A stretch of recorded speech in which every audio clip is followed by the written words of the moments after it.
विष्णुः गुरुर्देवो महेश्वरः गुरुः साक्षात् परं ब्रह्मा तस्मै श्री गुरवे नमः। मूर्तित्वे परिकल्पितस्य शिभृतो वर्त्मा पुनर्जन्मनाम् आत्मेत्यात्मविदां क्रतुश्च यजतां भर्तामरज्योतिषां लोकानां प्रलयोद्भवस्थितिविभुश्चानेकधा यश्रुतौ वाचं नः सददात्वनेककिरणः त्रैलोक्यदीपो रविः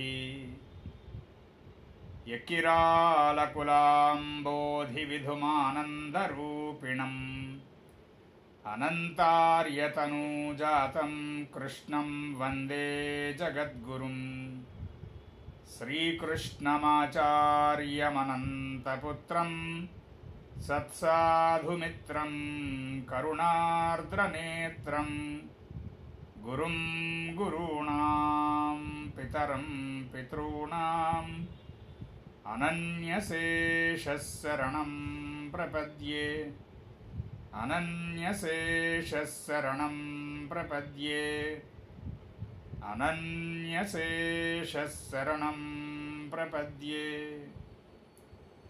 श्रीकृष्णार्यशिष्यराजं ज्योतिश्शास्त्रप्रबोधकं श्रीपदमार्गमार्ताण्डं लक्ष्मणार्यमहं भजे।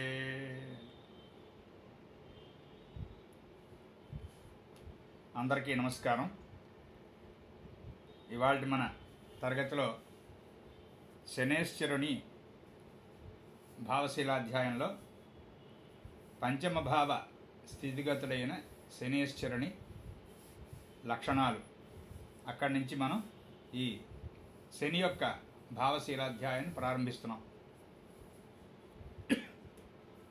ప్రతిభ, వ్యుత్పత్తి, విద్య, బుద్ధి, ఆలోచనా విధానము, మంత్రజపము మొదలైనటువంటి భావకారకత్వాలతో పంచమ భావం ఉంటుంది. ఇక్కడ మనం ఆరూఢ చక్రం కనుక చూసినట్లయితే, ఆరూఢ చక్రం ఎప్పుడైనా ప్రత్యేకంగా చెప్పుకుందాం, ఊరికే సందర్భం వచ్చింది కాబట్టి. దారారూఢము, భ్రాత్రారూఢము, ఇలాగా మాత్రారూఢము, ఆరూఢములు 12 భావాల్లో 9 భావాలు ఆరూఢ చక్రంలోకి వస్తాయి. అందులో మంత్రారూఢము అని ఒక ఆరూఢ భాగం ఉంటుంది. అంటే జాతక చక్రంలో పంచమ భావ అధిపతి పంచమం నుంచి ఎంత దూరంలో అయితే ఉన్నాడో ఆ ఉన్న స్థానం నుంచి అంత దూరంలో ఆ పంచమ భావాధిపతి యొక్క అంటే మంత్రారూఢము అనేటువంటి స్థానం నిర్ణయించబడుతుంది. మంత్రారూఢము అంటే ఏ మంత్రం వలన మానవుడు తరిస్తాడు అనేటువంటి చాలా ముఖ్యమైనటువంటి భాగం చెప్పబడుతుంది.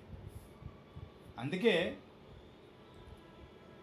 ఎవరిదైనా జాతకం చూసి పెద్దవాళ్ళు జ్యోతిష్శాస్త్రం ప్రకారం మానవాళిని బాగు చేయగలిగినటువంటి ధీశక్తిమంతులైనటువంటి సద్గురువులు వెళ్ళేటువంటి మార్గం ఏంటంటే, జాతకంలో ఉన్నటువంటి లగ్న, పంచమ, నవమములు ఈ 1, 5, 9 అనేటువంటి భాగాలు చూసి ముఖ్యంగా పంచమ భావము ఏదైతే ఉందో ఆ భావంలో ఉన్నటువంటి గ్రహము, అలాగే ఆ భావాధిపతి, ఆ భావాన్ని సూచిస్తున్నటువంటి రాశి, ఆ రాశ్యాధిపతి,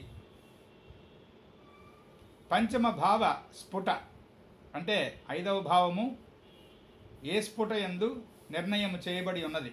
భావమధ్యమం అంటాం కదా మనం, హౌస్ కస్ప్. ఇవన్నిటిని ఆ హౌస్ కస్ప్ దగ్గర ఉన్నటువంటి నక్షత్రము తదధిపతి. ఇలా 5-6 విషయాలు పంచమానికి సంబంధించి బాగా సమన్వయం చేసిన తర్వాత వారు నిర్ణయిస్తారు మన యొక్క మంత్ర అనుష్ఠానము అనేటువంటి దాన్ని. అది జ్యోతిష్ శాస్త్రంలో చాలా ప్రధానమైనటువంటి భాగం. కొంతమంది పెద్దలు లగ్నాన్ని ఆధారంగా చేసుకుని కూడా మంత్రం ఇస్తారు. నవమాన్ని ఆధారం చేసుకుని కూడా మంత్రోపదేశం చేస్తారు. వీటి మూడిట్లో కూడా బాగా ప్రధానమైనటువంటిది మంత్రమునకు సంబంధించినటువంటి ఆ మంత్రానికి సంబంధించిన అనుష్ఠానానికి పంచమ భావం చాలా ముఖ్యమైనది. విద్య అది కూడా పంచమం నుంచి చూస్తాం. సంతానము అది కూడా పంచమం నుంచి చూస్తాం. ఇలా పంచమ భావం నుంచి మనం ప్రత్యేకంగా క్యాలిక్యులేట్ చేసేటువంటి భావకారకత్వాలు ఏవైతే ఉన్నాయో అవి ఆ పంచమ శనీశ్వరుని చేత ఇబ్బంది పడతాయి.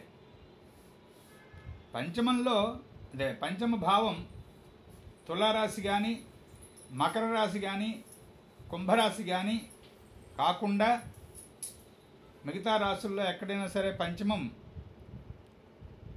నిర్ణయించబడి అంటే గుణించబడి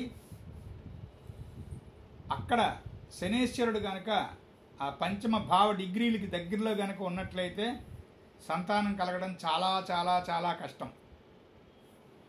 ఇక్కడ సంతానానికి సంబంధించి మనం చెప్పుకుంటున్నాం కనుక ఈ సందర్భంలో ఇంకొక ముఖ్య గమనిక లాంటి విశేషం చెప్పుకుందాం.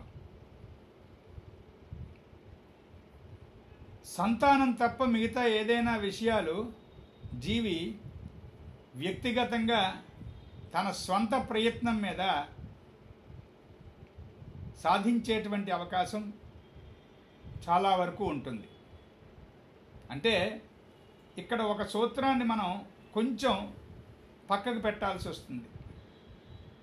మానవుడు సంఘజీవి అనేటువంటి సూత్రాన్ని పూర్తిగా తీసేసుకోకుండా, అంటే అలా తీసుకుంటే ప్రతి విషయానికి మానవుడికి ఇంకొక మానవుడు, ఇంకొక జీవి, ఒక జీవికి ఇంకొక జీవి ఖచ్చితంగా ఆధారభూతమే, అందుకేం సందేహం లేదు. కాకపోతే ఏదో దుకాణానికి వెళ్ళి కనీసం సామాగ్రి సొంతంగా తెచ్చుకొని వంట చేసుకోగలిగినంత వరకు, తన అన్నం తను వడ్డించుకొని తిన్నంత వరకు, అంతవరకు మనిషి సొంతంగా కొన్ని పనులు చేసుకోగలడు. సొంతంగా చేసుకున్నట్టుగానైనా అనిపిస్తుంది. ఒక్క సంతానం దగ్గరికి వచ్చేటప్పటికి ఒక్కడు సంతానాన్ని కండం అనేటువంటిది స్త్రీ అయినా పురుషుడైనా ఏదైనా ఎలా అయినా ఒక్కళ్ళ వల్ల అవదు. క్షేత్రము బీజము అనేటువంటివి 2 అంశాలు ఖచ్చితంగా ఉండాలి. ఈ విషయంలో సనాతనమైనటువంటి జ్యోతిష్ శాస్త్రవేత్తలైన పండితులు 190 మంది బీజమే ప్రధానము, పురుష జాతకమే సంతాన నిర్ణయమునకు ఆధారము అని చెప్పడం నాకైతే నచ్చదు. గురువుగారు కూడా అది సరైన పద్ధతి కాదు అన్నారు. బీజము అంటే పురుషుడు, క్షేత్రము అంటే స్త్రీ. ఒక్క బీజం ఏం చేస్తుందండి? క్షేత్రం లేకుండా విత్తనం ఎక్కడ నాటుతుంది? ఆకాశంలోన క్షేత్రం ఉండాలి కదా.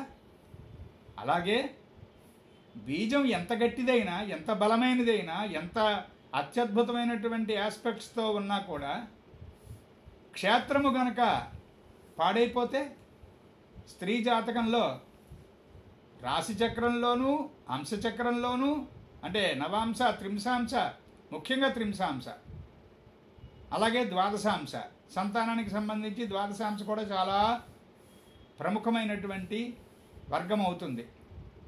మరి వర్గచక్రాల్లోనూ బాగోలేక రాశిచక్రంలోనూ బాగోలేకపోతే స్త్రీ జాతకం సంతానానికి సంబంధించి, అంటే స్త్రీ జాతకంలో ఉన్నటువంటి పంచమ భావం లగ్నం నుంచి చంద్రుడి నుంచి కూడా చెడిపోయినట్లయితే భర్త ఎంత గొప్పవాడైనా, ఎంత అత్యద్భుతమైనటువంటి ఆరోగ్యవంతుడైనా ప్రయోజనం ఏమిటి? సంతానం ఎక్కడి నుంచి వస్తుంది?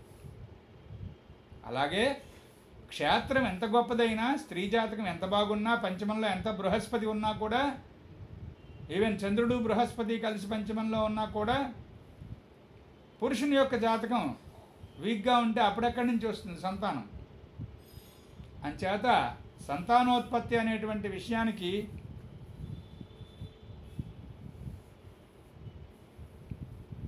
మాతృ ఆధిక్యము, పితృ ఆధిక్యము అనేటువంటి రెండు ఆధిక్యాలు కూడా ఒక్కటే పెట్టుకుంటే ఒక గుడ్డి కన్ను, ఒక కన్ను పొడుచుకున్నట్లు లెక్క.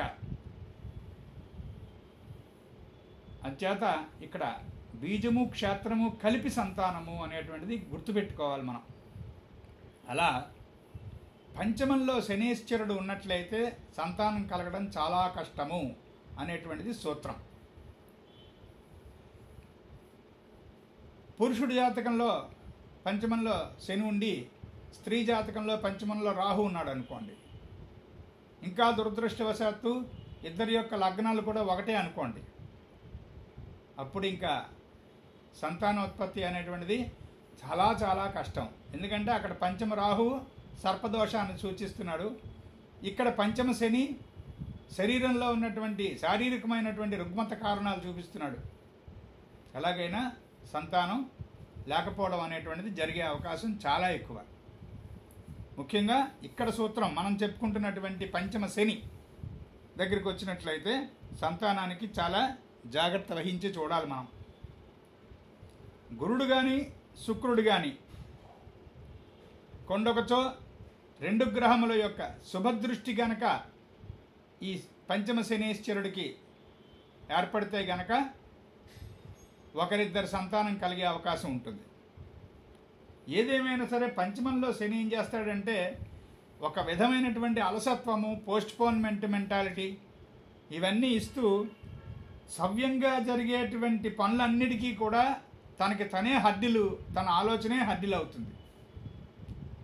ఈ పంచమ శనీశ్వరుడు ఉన్నటువంటి వాళ్ళ తాలూకు ఆలోచన విధానంలో ఉండేటువంటి ఆ సెట్బ్యాక్ ఏదైతే ఉందో దానివల్లనే విఘ్నాలు కలుగుతూ ఉంటాయి. విఘ్నాలు రెండు రకాలు యోగశాస్త్రంలో చెప్పబడతాయి. అవన్నీ కూడా వర్గీకరణ చేస్తే రెండు భాగాలుగా ఉంటుంది. ఒకటి తనకి తానే కారణం విఘ్నాలకి, రెండవది ప్రాకృతికమైనటువంటి అంటే న్యాచురల్ కెలామిటీస్ వల్ల కలిగేటువంటి విఘ్నాలు. ప్రయాణానికి వెళ్తుంటే ట్రైన్ క్యాన్సిల్ అయిపోవడం అనేటువంటిది మన తప్పు కాదు. ప్రయాణానికి సమయానికి రైల్వే స్టేషన్కి చేరకపోవడము, అలసత్వం వహించి పోస్ట్పోన్మెంట్, ఇంకో అరగంట తర్వాత బయలుదేరదాంలే అనుకుని అప్పటికి విపరీతమైనటువంటి వర్షం పెరిగిపోయి మనం వెళ్ళే వాహనం ఇంకెక్కడ వెళ్ళలేక ఒక రోడ్ సైడ్కి తీసి ఆపేసి, ఇలాంటి కారణాలతో ఆలస్యంగా వెళ్తే ట్రైన్ వెళ్ళిపోవడం అనేటువంటి దానికి ప్రకృతి ఏమీ కారణం కాదు, మన లోపల ఉన్న ప్రకృతే కారణం. వ్యక్తిగతమైనటువంటి జీవి యొక్క ప్రకృతి అదే కారణం, అంటే వాడి ఆలోచనే తప్పు. అలా పంచమంలో శని ఉండేటువంటి వాళ్ళకి వాళ్ళ సొంత కారణం వల్లే విపరీతమైనటువంటి విఘ్నాలు కలుగుతూ ఉంటాయి. అలాగే పంచమము సరైనటువంటి తీరులో ఉన్నటువంటి జాతకాలకి, చక్కగా పెంచబడినటువంటి జీవులకు భగవద్భక్తిని, దివ్యమైనటువంటి ప్రేమను, దివ్యమైనటువంటి ప్రేమ అంటే భక్తే, పరమ ప్రేమ అన్నాడు మహర్షి నారదుడు. అంటే ప్రేమ అంటే మనం మిస్అండర్స్టాండ్ చేసుకుంటామేమో అని పరమ ప్రేమ, పరమ ప్రేమే భక్తి అని చెప్పాడు ఆయన నారద భక్తి సూత్రాల్లో. అంచేత ఈ పంచమ భావం ఏదైతే ఉందో అది ప్రేమని కూడా సూచిస్తుంది.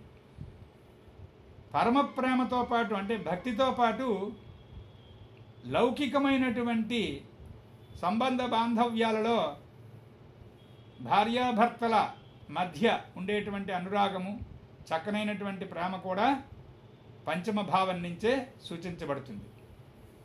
అందుకని ఈ పంచమంలో శని ఉండేటువంటి వాళ్ళకి ప్రేమ విషయంలో వాళ్ళైనా ఎదటి వాళ్ళని మోసం చేయొచ్చు, ఎదటివారైనా వీరిని మోసం చేయొచ్చు, చెప్పలేం. మొత్తానికి ఏదో గర్వభంగం అన్నట్టుగా ఈ ప్రేమ భంగం అవ్వడానికే విపరీతమైనటువంటి అవకాశం ఉంటుంది. ఇక్కడ ఈ ప్రేమ పెళ్ళి విషయము అనేటువంటి సందర్భానికి వచ్చాం కనుక ఇంకొక ముఖ్యమైనటువంటి సూత్రం లాంటిది చెప్పుకుందాం. ఈ రోజుల్లో 100కి 45-50 వివాహాలు ప్రేమ వివాహాలు చూస్తున్నాం. అంటే వారి మధ్య ప్రేమ ఉన్నదో లేదో మనకి తెలియదు, కానీ వారు సొంతంగా నిర్ణయించుకొని మేము ప్రేమ వివాహం చేసుకోబోతున్నాం, మీరు ఎంతమంది ఆశీర్వదించడానికి సిద్ధంగా ఉన్నారు అనేటువంటి జంటలే 100కి 50 జంటలు కనిపిస్తున్నాయి. ఇంకా కొన్ని ప్రాంతాల్లో 60-70 జంటలు కూడా 100కి కనిపిస్తున్నాయి. అది అదృష్టమా దురదృష్టమా అనేటువంటిది మనం పెద్దగా ఆలోచించవలసిన విషయం కాదు.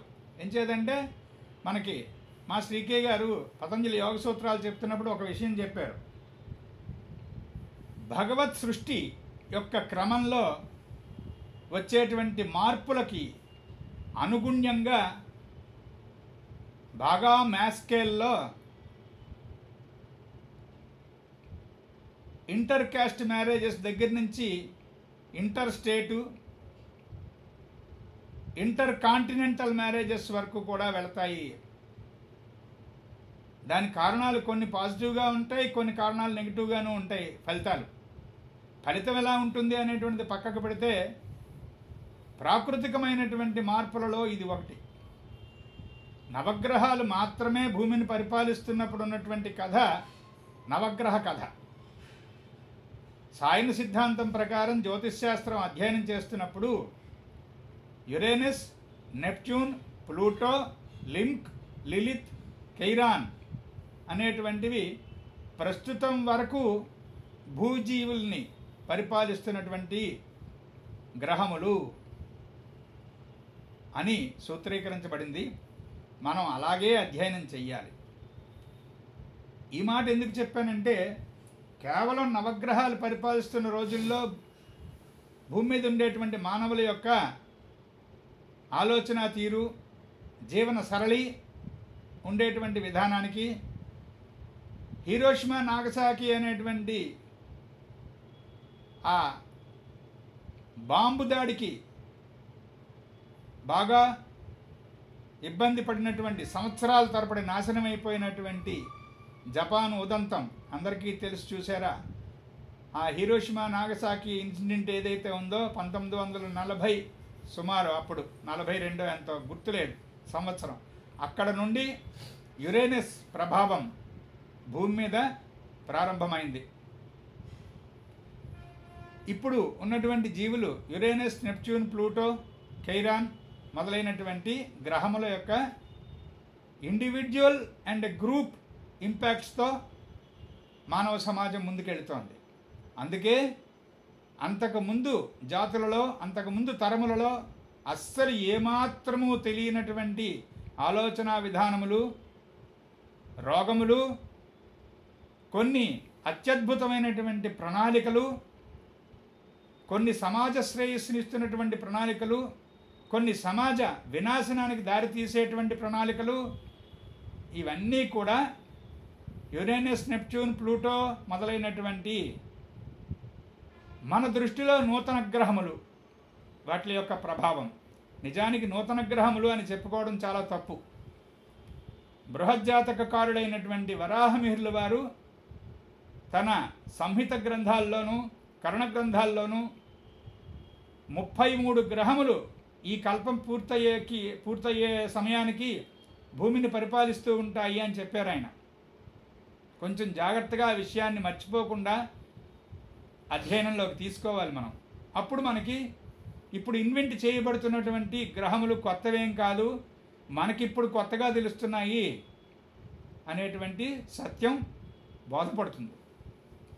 అంచేత ఈ ప్రేమ వివాహానికి సంబంధించి చూస్తే పంచమాధిపతి, సప్తమాధిపతి జాగ్రత్తగా గుర్తుపెట్టుకుని అబ్జర్వ్ చేయండి. పంచమ సప్తమ అధిపతులు రెండూ కూడా అపోజిషన్ కానీ, ట్రైన్ ఆస్పెక్ట్ కానీ, సెక్స్టైల్ ఆస్పెక్ట్ కానీ, అంటే కోణము, అర్ధకోణము, సమసప్తకము, ఈ మూడు దృష్టిలలో ఏ దృష్టిలోనైనా డిగ్రీలతో సమానంగా కనుక ఆస్పెక్ట్ కలిగి ఉన్నట్లయితే 99% ఆ జీవికి ప్రణయ వివాహం, ప్రేమ వివాహం జరిగేటువంటి అవకాశం ఉంటుంది. ఇంకా ప్రేమ వివాహానికి సంబంధించినటువంటి జాతకాల లక్షణాలు ఇంకా 3-4 రకాలు ఉన్నాయి. సప్తమంలో శుక్రుడు ఉండడం, మిథునంలో శుక్రుడు ఉండడం, మిథునం పంచమం అవడం, ఇలా రకరకాల కాంబినేషన్స్లో ఉన్నది. ముఖ్యమైనటువంటి కాంబినేషను ప్రేమ వివాహానికి మనం జాతకం చూడగానే గుర్తుపట్టగలిగినటువంటి ఆస్పెక్ట్ ఏంటంటే పంచమ సప్తమ అధిపతుల మధ్య కోణ దృష్టి లేక అర్ధకోణ దృష్టి, సమసప్తక దృష్టి ఏర్పడుతుంటే ఈ జాగ్రత్త తీసుకోవాలి. జాగ్రత్త తీసుకున్నా కూడా వారికి ఇండివిజువల్ మ్యారేజే అయ్యే అవకాశం 95% ఉంటుంది. ఇక్కడ పంచమంలో శని ఉన్నదనుకోండి, పంచమాధిపతికి సప్తమాధిపతికి ఆస్పెక్ట్ సరే మనం చెప్పుకున్నట్టుగా ఒకవేళ సెక్స్టైలో ట్రైనో ఉన్నా కూడా పంచమంలో శని ఉండేటువంటి వాళ్ళకి ఈ ప్రణయ వివాహం, ప్రేమ వివాహం భంగమైపోవడానికి అవకాశం ఉంటుంది. అది జాగ్రత్తగా మనం చూసి చెప్పాలి. అట్టి లక్షణాలు కలిగినటువంటి జాతకంలో ఉన్నటువంటి పిల్లలు ఎవరైతే ఉంటారో వాళ్ళ జాతక విశేషాలు వాళ్ళ తల్లిదండ్రులకు చెప్పవలసి వచ్చినప్పుడు వీళ్ళ యొక్క ప్రేమ పెళ్ళి దాకా వస్తుంది, అక్కడ ఆగిపోయే అవకాశం ఉంటుంది.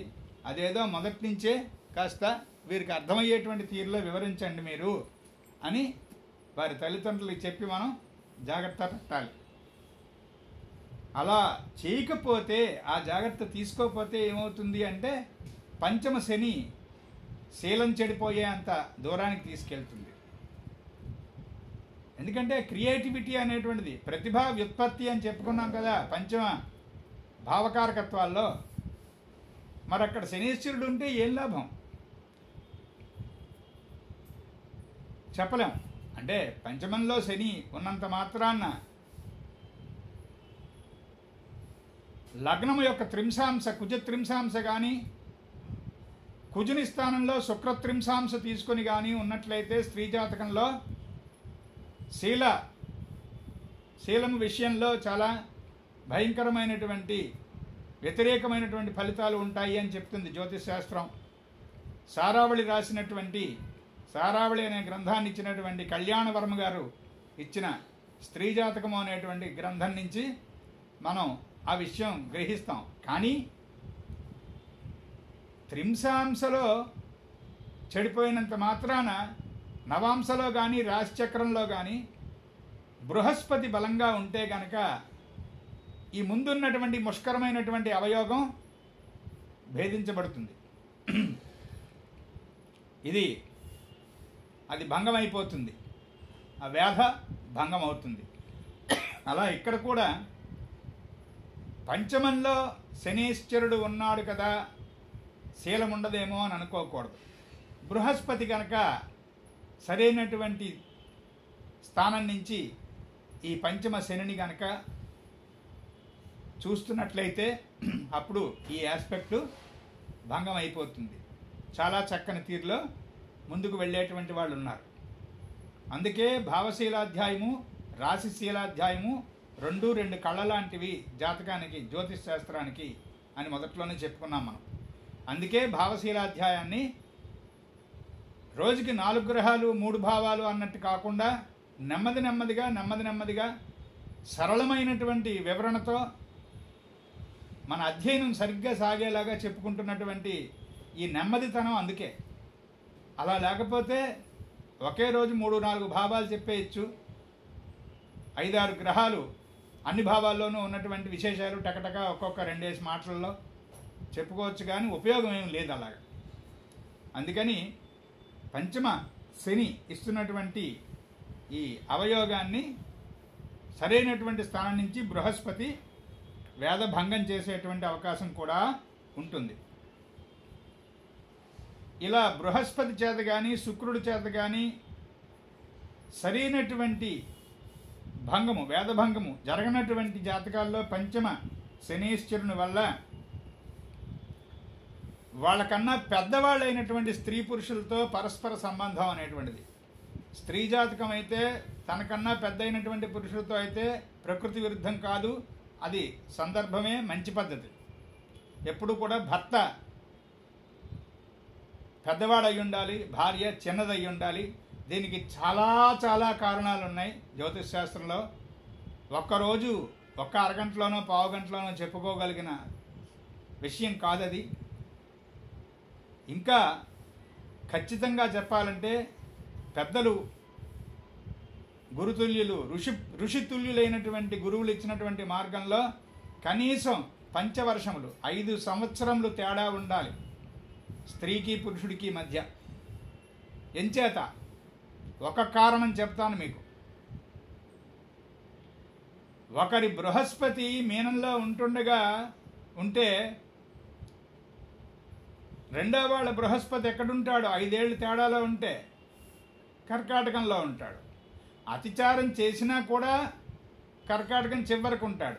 ఎందుకంటే మిథునంలో బృహస్పతి అతిచారం చేస్తాడు అన్నది సూత్రం కరెక్టే. కానీ ఈసారి చూడండి, చాలా కాలం మిథున రాశిలో ఉన్నాడు బృహస్పతి.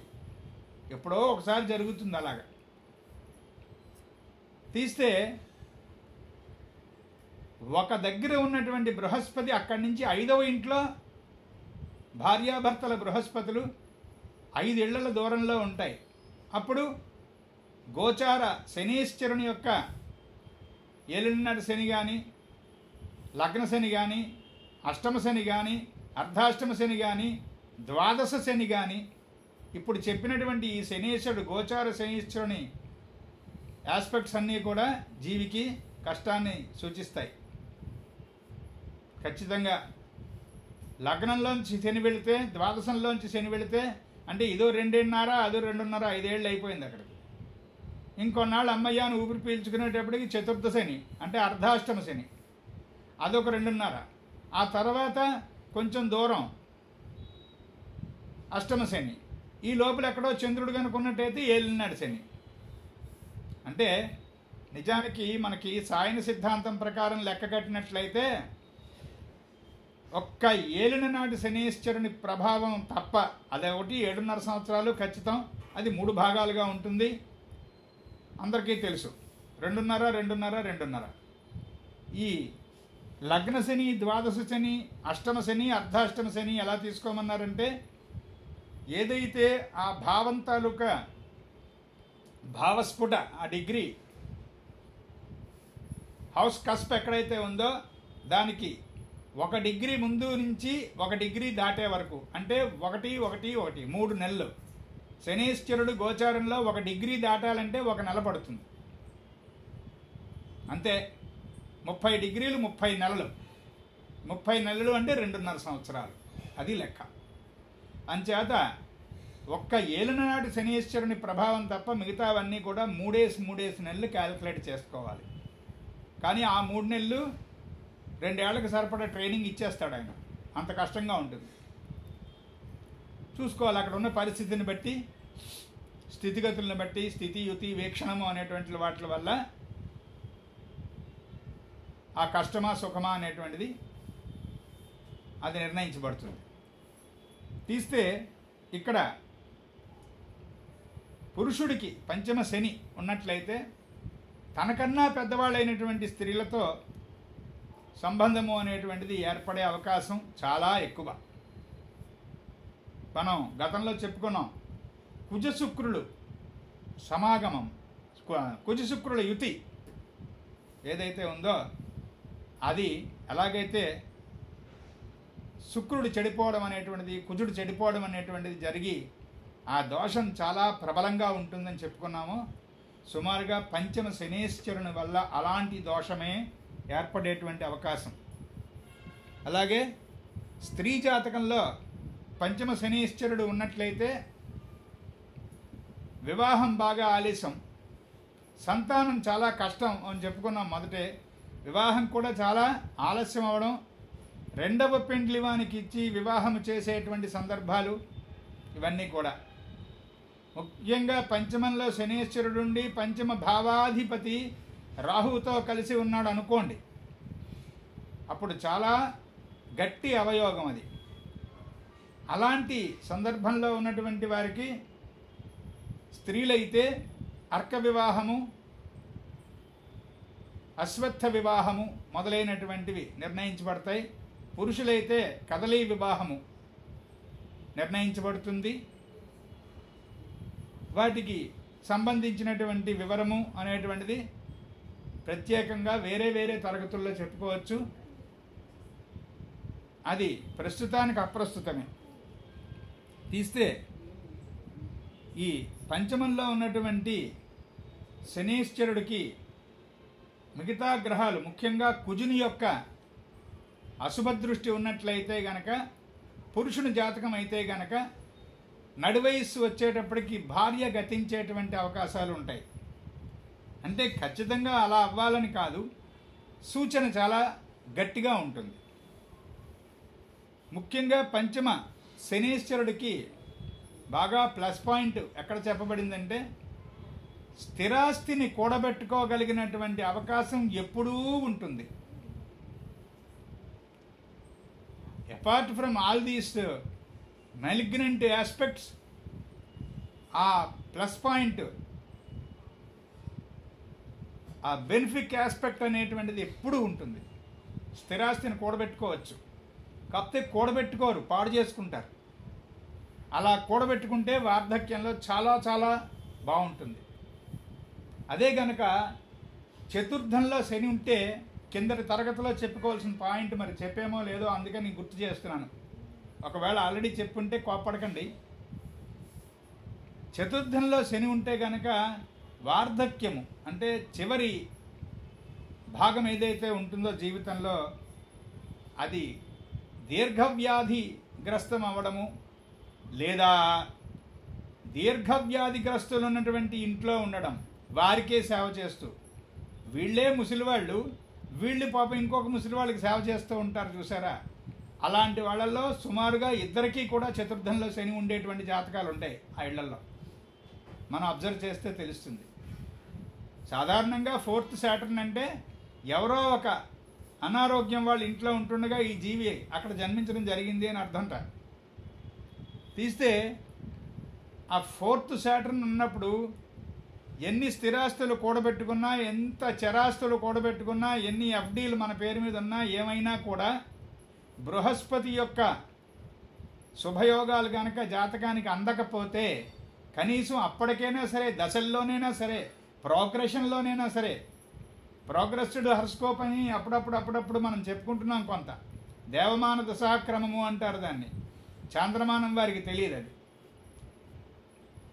ఆ దశాక్రమం ప్రకారమైనా కూడా బాగుపడకపోతే చతుర్దశని వార్ధక్యమున అతి కష్టమును ప్రసాదించును. ఇక్కడ పంచమ శని వార్ధక్యంలో కష్టం లేకుండా ఉండడం కోసం స్థిరాస్తిని కూడబెట్టుకునేటువంటి అవకాశం జీవితాంతం ప్రసాదిస్తాడు. మనం మిస్ అయిపోకుండా జాగ్రత్త పెట్టుకోవాలి.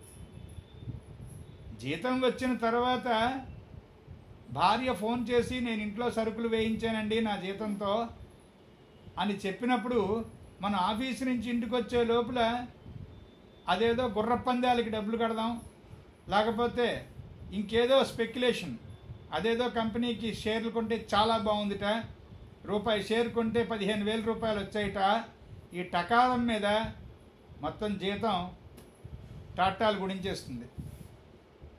పంచమ శనికి ఉండేటువంటి కష్టము నష్టము అలా ఉంటుంది. అది లేకుండా మనల్ని మనమే దమించుకొని జాగ్రత్త పడాలి.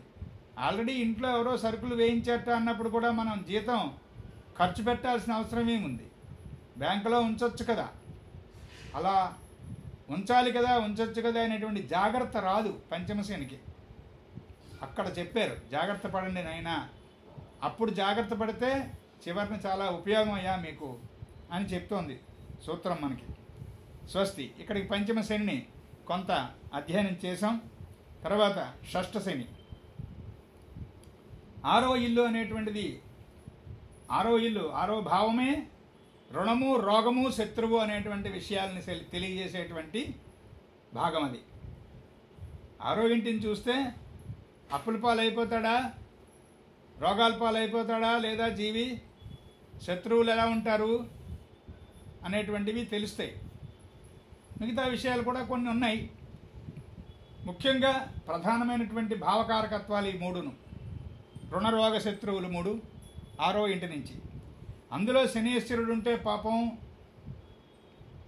ఆరోగ్యంగా జీవించేటువంటి అవకాశమే ఉండదు చిన్నప్పటి నుంచి. అంటే ఎంతో డబ్బులు ఉన్నటువంటి వాళ్ళు, ధనవంతులైనటువంటి వారి ఇంట్లో పుట్టినటువంటి జీవి కూడా ఆరవ ఇంటి శనీశ్వరుడు అయినప్పుడు, అంటే ఆరవ ఇంటి స్ఫుట అంటే భావస్ఫుట ఎక్కడైతే ఉందో దానికి ఒక 3 డిగ్రీలు ప్లస్ ఆర్ మైనస్ సాటర్న్ ఉన్నప్పుడు ఉన్న కథ. ఇక్కడ మళ్ళీ ఒక ముఖ్యమైనటువంటి విషయాన్ని మనం గుర్తు చేసుకుందాం. చంద్రుడు తప్ప మిగతా గ్రహాల్లో చంద్రుడైతే 10 డిగ్రీలు ప్లస్ ఆర్ మైనస్ ఆస్పెక్ట్ ఉంటుంది. ఇది బాగా గుర్తుపెట్టుకోండి లేదా రాసేసుకోండి. చంద్రుడికి ఆర్బ్ మిగతా గ్రహాలతో ఆర్బ్ అనేటువంటిది 10 డిగ్రీల వరకు ఉంటుంది ప్రభావం, ముందు కానీ వెనక్కి కానీ. శనీశ్వరుడికి కేవలం 4 డిగ్రీలే, 3 డిగ్రీలే గట్టిగా మాట్లాడితే, ప్లస్ ఆర్ మైనస్ 3 డిగ్రీస్. అది దాటిపోతే ఆ భావంలో ఉండేటువంటి ఫలితాన్ని పూర్తిగా ఇవ్వదు శని. అది కూడా చూసుకోండి. వీళ్ళకి 6వ ఇంట్లోనే శని ఉన్నాడండి కానీ ఆరోగ్యం బాగుందండి, 5వ ఇంట్లో శని ఉన్నాడండి కానీ పిల్లలు పుట్టారండి, 7వ ఇంట్లో శని ఉన్నాడండి చిన్నప్పుడే వివాహం అయిందండి అని చెప్తూ ఉంటారు. అంటే నాకులాగా అప్పుడప్పుడే జ్యోతిష్ శాస్త్రాన్ని అధ్యయనం చేసుకుంటున్న కొత్తల్లో ఎలా ఉంటుందంటే పాపం ఆ డిగ్రీ, ఆ భావం తాలూకా భావస్ఫుట ఎక్కడ ఉన్నది, ఈ గ్రహము ఎక్కడ స్థితిగతి చెంది ఉన్నది అన్నది చూసుకోరు, మిస్ అయిపోతారు. అప్పుడు ఈ భావశీలాధ్యాయము ఈ శనీశ్వరునికి సంబంధించిన సూత్రాల వాళ్ళని పూర్తిగా ఇవ్వదు. గుర్తుపెట్టుకోండి, శనీశ్వరుడు చాలా మందమైనటువంటి మందచరుడు, చాలా నెమ్మదిగా వెళ్ళేటువంటి చరించేటువంటి గ్రహం. అంచేత 3 డిగ్రీలు ఇటు అటు అంతకన్నా ఎక్కువ ఉంటే ఆ ఫలితాలని యాజ్ ఇట్ ఈజ్గా ఇవ్వడు ఆయన. గుర్తుపెట్టుకోండి. తీస్తే 6వ ఇంటి శనీశ్వరుడి వల్ల ఎంత ధనవంతుల ఇంట్లో పుట్టిన జీవికైనా కూడా ఆరోగ్యంగా జీవించేటువంటి అవకాశాలు తగ్గిపోతాయి. అంటే మొదటి నుంచి ఆ జీవన విధానమే అనారోగ్యప్రదమైనటువంటి విధానంలో, అలాంటి క్రమంలో వెళుతుంది. అడిగేవాళ్ళు పెట్టేవాళ్ళు లేరు. 4 ఏళ్ల వయసు నుంచి జంక్ ఫుడ్డే తింటున్నాడు. ఇంట్లో వాళ్ళు ఎవరు వంట చేస్తున్నారో, చాకర్లు నౌకర్లు ఎక్కడెక్కడున్నారో, ఏమైందో ఎవరు పట్టించుకునేవాళ్ళు లేరు. ఇతగాడికి సరైన వయసు ఒక 7 ఏళ్ళు 8 ఏళ్ళ వయసు వచ్చేటప్పటికి తండ్రి మరణించాడు, తల్లి కష్టంలో ఉంది, ఉన్నాయి ఇంటి నిండా డబ్బులు ఉన్నాయి, బాగానే ఉంది. ఏ వంటవాడో ఏం చేస్తున్నాడో వంట అది హైజెనిక్గా ఉందో లేదో అది చెక్ చేసేవాడు ఎవడో ఉండడు. అలా చేయడం వల్ల, అలాంటి పరిస్థితుల్లో ఇరుక్కుపోవడం వల్ల ఈ 6వ ఇంట్లో శని ఉన్నటువంటి వాళ్ళు పాపం అనారోగ్యవంతులు అయిపోతారు. సరైనటువంటి ఆహారము, సరైనటువంటి విహారము, సరైనటువంటి నిద్ర మొదలైనటువంటివి లేక పాడైపోతారు. లేదా కొంతమంది నిర్ధనులై, అంటే ధనమే లేక పాపం పేదరికంలో ఉండడం వల్ల సమయానికి తిండి అందక, అలాంటి పరిస్థితుల్లో వాళ్ళు మొత్తానికి ఏదైతేనేం కారణం అనారోగ్యప్రదమైనటువంటి జీవన విధానంలో పడిపోతాడు ఆ జీవి. ఆరోగ్యాన్ని సమకూర్చుకుందామని అనుకుంటే జీవితంలో ఎప్పటికీ కుదరదు. అందుకే 6వ ఇంట్లో శనీశ్వరుడు ఉన్నటువంటి వాళ్ళకి ఒక ప్రాక్టీస్ చెప్పారు మాస్టర్ ఈకే గారు చెప్పారు, ఎంఆర్ఎల్ రావు గారు చెప్పారు 1-10 సార్లు. శరీరానికి చెమట పట్టకపోతే ఆ పూటకు అన్నం తినకండి అన్నారు. అంటే వాళ్ళ ఉద్దేశం చెమటోడ్చి పనిచేసిన తర్వాతనే ఆహారం తీసుకోండి. అప్పుడు ఆహారంలో కించిత్ దోషం ఉన్నా కూడా చెమటోడ్చి పనిచేసిన తర్వాత తినేటువంటి ఆహారానికి ఎసిమిలేషన్ అనేటువంటిది లోపల ఇబ్బంది పెట్టకుండా ముందుకు తీసుకెళ్తుంది. భయం పడక్కర్లేదు, అలాంటి అవకాశం ఉంది. అందుకని మనకి పెద్దలైనటువంటి వారు అలాంటి సలహా చెప్పారు. అలాగే బాగా పెద్ద అయిపోయిన తర్వాత కూడా బిడ్డలు, భార్యాబిడ్డల యొక్క అనాదరణ కారణంగా కూడా అన్నము పానము అనేటువంటి సరైనటువంటి సమయానికి అందకపోవచ్చు. 6వ ఇంట్లో శని ఉన్నటువంటి వాడికి రకరకాలైనటువంటి అనారోగ్యాలకి ఎక్కువ అవకాశం. జలుబులు, అజీర్ణాలు, జలుబే కదా అనుకుంటాం మనం, అది న్యూమోనియా వరకు తీసుకెళ్తుంది 6వ ఇంటి శని. 6వ ఇంటి శనికి ఆ ప్రమాదం ఉన్నది, 4వ ఇంటి శనికి కూడా ఉన్నది. మనం చాలా జాగ్రత్త వహించాలి. అంటే ఒక్కొక్క గ్రహము యొక్క గ్రహకారకత్వాన్ని జాగ్రత్తగా ఆ లిస్టు జాబితా అంతా గుర్తుపెట్టుకుని ఆ గ్రహం ఏ భావంలో ఉంది, దానివల్ల ఏ ఫలితం ఎమిట్ అవుతోంది, ఇప్పుడు ఏ దశ నడుస్తోంది, ఈ భావంలో ఉన్న ఈ సదరు గ్రహం యొక్క దశ ఆల్రెడీ అయిపోయిందా, రేపు రాబోతోందా, వస్తే ఏ వయసులో వస్తోంది, అందులో అంతర్దశలు ఎలా ఉన్నాయి, ఆ అంతర్దశ గ్రహాలు ఇక్కడ ఎలా ఉన్నాయి, ఇవన్నీ ఎప్పటికప్పుడు కలిపి సమన్వయం చేసుకుని చూస్తేనే ఫలిత జోస్యము అనేటువంటిది, ప్రెడిక్టివ్ ఎస్ట్రాలజీ అనేటువంటిది 10 నిమిషాలు 5 నిమిషాల్లో టక్ టక్ అని డిసైడ్ చేసేయకూడదు, గుర్తుపెట్టుకోవాలి. అంచేత ఆ చిన్న చిన్న జలుబులు న్యూమోనియా దాకా వెళ్ళిపోయేటువంటి అవకాశం ఉంటుంది ఈ 6th శాటర్న్కి. ఇక పని వాళ్ళతో పడదు, అంటే వీళ్ళ చేతి కింద ఉన్నటువంటి వాళ్ళతోనూ పడదు, వీళ్ళు ఎవరి దగ్గర అయితే పనివారో వారితో కూడా సూట్ అవ్వదు, చాలా చిరాగ్గా ఉంటుంది. అయితే ఈ 6th శాటర్న్ నుండి జూపిటరు, వీనస్ వీటి రెండిట్లతో కానీ కనీసం ఏదో ఒక గ్రహంతో కానీ శుభదృష్టి కనుక ఉన్నది అనుకోండి, చక్కని శుభదృష్టి ఉంటే అప్పుడు ఏమవుతుంది, బాగా ప్రఖ్యాతుడైనటువంటి అధికారికి అంగరక్షకుడు లేదా పర్సనల్ అసిస్టెంట్, పర్సనల్ అకౌంటెంట్ ఆ పోస్ట్లో ఉంటారు ఈ 6th శాటర్న్ వాళ్ళు. వీనస్తో కానీ జూపిటర్తో కానీ మంచి ఆస్పెక్ట్, బలమైనటువంటి ఆస్పెక్ట్, శుభకరమైనటువంటి దృష్టి ఏర్పడి ఉంటే గనక అలా ఉంటుంది. బాగా ప్రఖ్యాతి కాంచినటువంటి ఒక పెద్ద మనిషికి ఆయన అంగరక్షకుడుగానో ఆయన గుమాస్తా కింద ఉంటాడు, చాలా చక్కగా స్థిరాస్తులు సంపాదించుకుంటారు ఆ ఇన్ఫ్లుయెన్స్ వల్ల, అక్కడ ఉన్నటువంటి స్థితిగతుల వల్ల. అప్పుడు మొత్తం జాతకం మారిపోతుంది. 6వ ఇంట్లో శని ఉన్నాడండి కానీ ఇవన్నీ సంపాదించాడండి, రుణము రోగము రెండూ లేవండి అంటే అర్థం ఏమిటి, జూపిటర్ కానీ వీనస్తో కానీ గుడ్ ఆస్పెక్ట్ ఉన్నది అని అర్థం, చూసుకోవాలి. లేదా 6th హౌస్లో శాటర్న్ ఉన్నటువంటి జాతకానికి లేదా 4th హౌస్లో జాతకం ఉన్న శాటర్న్ ఉన్న జాతకానికి ప్రోగ్రెషన్లో ఇది కూడా గుర్తుపెట్టుకోండి, జూపిటర్ కానీ వీనస్ కానీ ప్రోగ్రెస్ అయ్యి ఈ 6th శాటర్న్కి మంచి ఆస్పెక్ట్లో స్థిరపడ్డాయి అనుకోండి, ఇంకా ఆ జన్మకి ఆ ఆస్పెక్ట్ మిస్ అవ్వదు కదా. కొంచెం జాగ్రత్తగా ఎక్స్ప్లెయిన్ చేస్తాను చూడండి. ఉదాహరణకి సింహంలో శని 6వ ఇల్లు, అంటే మీనం లగ్నం, సింహం 6వ ఇల్లు, శనేశ్వరుడు ఉన్నాడు, అయ్యయ్యో అనుకున్నాం. పాపం రోగగ్రస్తుడయ్యి ఉన్నాడు ఆ జన్మ, ఆ జీవి. బాగా మనం చెప్తాం చూసారా, ఈ డెలివరీ అంటే పురుడు జరుగుతున్నప్పుడు ఆ బిడ్డ ఎక్కువ నీరు తాగాడు, ఉమ్మ నీరు తాగాడని చెప్తారే, ఆ తాగేసినటువంటి కారణంగా అప్పుడు దెబ్బతిన్నటువంటి లంగ్స్ ఇంకా మెలిగ్నెంట్ ఆస్పెక్ట్లోకి వెళ్ళిపోయి క్రానిక్ అయిపోయినాడు పేషెంటు. వైద్యులు తప్ప వీడి కర్మ రెండూ ఒకటే. నిజంగా వీడి కర్మ బాగోలేకపోతేనే వైద్యుడికి స్ఫురించదు మందు, అంతే జరిగేది. వైద్యుడు మంచివాడే గొప్పవాడే, ఆ సమయానికి సమయస్ఫురణ కావాలి కదా, లేకపోతే కర్ణుడి శాపమే. అంచేత అలా అయిపోయాడని బాధపడతాం. కానీ స్కార్పియో చివర్లో, వృశ్చికం చివర్లో బృహస్పతి ఉన్నాడు, 28-29 డిగ్రీల్లో ఉన్నాడు అనుకోండి, ఆ 29 డిగ్రీల్లో ఉన్నప్పుడు సరిగ్గా 16 సంవత్సరాలప్పుడో 20 సంవత్సరాలప్పుడో ప్రోగ్రెషన్లో సాజిటేరియస్లోకి వెళ్తాడు. ఆ బృహస్పతి సాజిటేరియస్ 0 డిగ్రీస్ 1 డిగ్రీ దగ్గరికి వెళ్ళేటప్పటికి ఇక్కడ లియో 1 డిగ్రీ ఆర్ 2 డిగ్రీస్ సాటర్న్కి ట్రైన్ ఆస్పెక్ట్లోకి వచ్చేస్తాడు.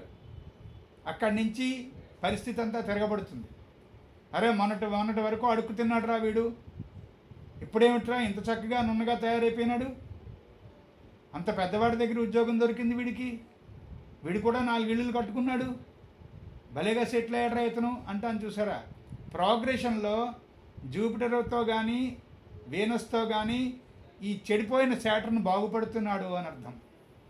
అలాంటి అవకాశం ఉంది.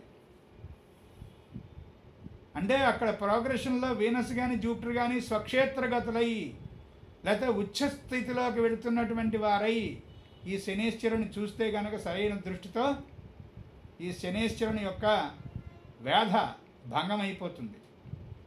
అలా కూడా చూసుకోవాలి. అలా చూడ్డాన్నే సాయన సిద్ధాంత గణితము అంటారు. దాని విధానం సాయన సిద్ధాంత విధానం. అది చాంద్రమానంలో ప్రోగ్రెషన్ అంటే ఏమిటో తెలియదు, దాన్ని ఎలా వినియోగించుకోవాలో తెలియదు. మనం సాయన నిరయన అంటే చాంద్రమానము సౌరమానము కలిపి చదువుకుంటున్నాం కనుక మనకి రెండిట్ల ఇదే సమమైనది ఇది తప్పైనది అనేటువంటి గుడ్డి విధానం లేదు మనకి. గుర్తుపెట్టుకోండి, చాంద్రమానం తప్పు అన్నా మన బృందంలో వేస్ట్ అలాంటి వాళ్ళు. సాయన సిద్ధాంతం ఒకటే కరెక్టు అన్నా ఒక కన్ను పొడి చేసుకున్నట్టే లెక్క. రెండింటి సమన్వయమే జ్యోతిష్శాస్త్రము అనేటువంటిది ఈకే గారు మనకి నేర్పించినటువంటి మార్గము. మళ్ళీ మళ్ళీ గుర్తు చేస్తున్నాను, అందరూ అది మర్చిపోకండి. అంచేత ఈ 6వ ఇంట్లో ఉన్నటువంటి శనేశ్వరుడు శుక్ర బృహస్పతుల చేత శుభమైనటువంటి మార్పుని తెచ్చుకునేటువంటి అవకాశం ఉంటుంది. అలాంటప్పుడు వడ్డీ వ్యాపారానికి కూడా ఈ జాతకం చాలా బాగుంటుంది. ముఖ్యంగా గుర్తుపెట్టుకోండి, ఆర్థికమైనటువంటి పరిపుష్టి అనేటువంటిది జాతకంలో మనం చూడవలసి వచ్చినప్పుడు చూస్తున్నప్పుడు ఏ 2 గ్రహాల మధ్యలో కాంబినేషన్ చూడాలో తెలుసా? శుక్రుడు శనీశ్వరుడు. ఈ శుక్ర శనుల మధ్య చక్కనైనటువంటి ఆస్పెక్ట్, ఒకటి ఫిక్స్డ్గా ఉండి రెండోది ప్రోగ్రెషన్లో ఉండి ఆస్పెక్ట్ మంచిదైనా కూడా ఈ ఫలితం వస్తుంది. ఆర్థిక పరిపుష్టి అనేటువంటిది మన లెక్కకి అంతుకి అందనంత ఎత్తుకి ఎదుగుతుంది. పెద్ద పెద్ద ఫైనాన్షియర్స్ ఉంటారు చూసారా, సినిమా ఫీల్డ్లో కానీ లేకపోతే ఇండస్ట్రియల్ ఫీల్డ్లో కానీ దేంట్లోనైనా ఆ ప్రమోటర్స్ వాళ్ళు పెట్టుబడి మాత్రం పెడతారు, మిగతా వాటితో సంబంధం లేదు, మేము పెట్టుబడి పెట్టాం మాకు ఇంత ఇవ్వండి అనేటువంటి లక్షణంతో ఉండిపోతారు చూశారు. అలాంటి ఫైనాన్షియర్స్ అలాంటి ప్రమోటర్స్ ఎవరైతే ఉన్నారో వాళ్ళ జాతకాల్లో శుక్రశనుల మధ్య చాలా బలమైనటువంటి ఆస్పెక్ట్ ఉంటుంది. Either in the natal chart or through progressive chart. అది గుర్తుపెట్టుకోవాలి. సో ఇక్కడికి ఈ 6వ ఇంటి శనేశ్వరుని కూడా నాకు తెలిసినంత మటుకు అధ్యయనం చేయగలిసాం. ముఖ్యంగా ఈ 6వ ఇంటి శనేశ్వరుడి చేత ఇబ్బంది పడేటువంటి మార్గాల్లో దేహానికి దెబ్బలు తగిలేటువంటి అవకాశాలు, ముఖ్యంగా ఈ ఇండస్ట్రియల్ లేబర్ శ్రామిక జనులు అంటాను చూసారా, అలాంటి వాళ్ళ కారణంగా ఈ 6వ ఇంటి శనేశ్వరుడు ఉన్నటువంటి జీవులకి దెబ్బ తగిలేటువంటి కష్టం వచ్చేటువంటి అవకాశాలు ఉంటాయి. జాగ్రత్త వహించాలి. ఇక్కడ వరకు మనం ఈ 6వ ఇంటి శనేశ్వరుని కూడా కొంత చూసాం. ఇక వచ్చే తరగతుల్లో 7వ ఇంటి శనేశ్వరుడి దగ్గర నుంచి అధ్యయనం ముందుకు తీసుకెళ్దాం. స్వస్తి ప్రజాభ్య పరిపాలయంతాం న్యాయేన మార్గేణ మహిం మహీషా గోబ్రాహ్మణేభ్య శుభమస్తు నిత్యం. లోకాః సమస్తాః సుఖినో భవంతు. ఓం శాంతి శాంతి శాంతి.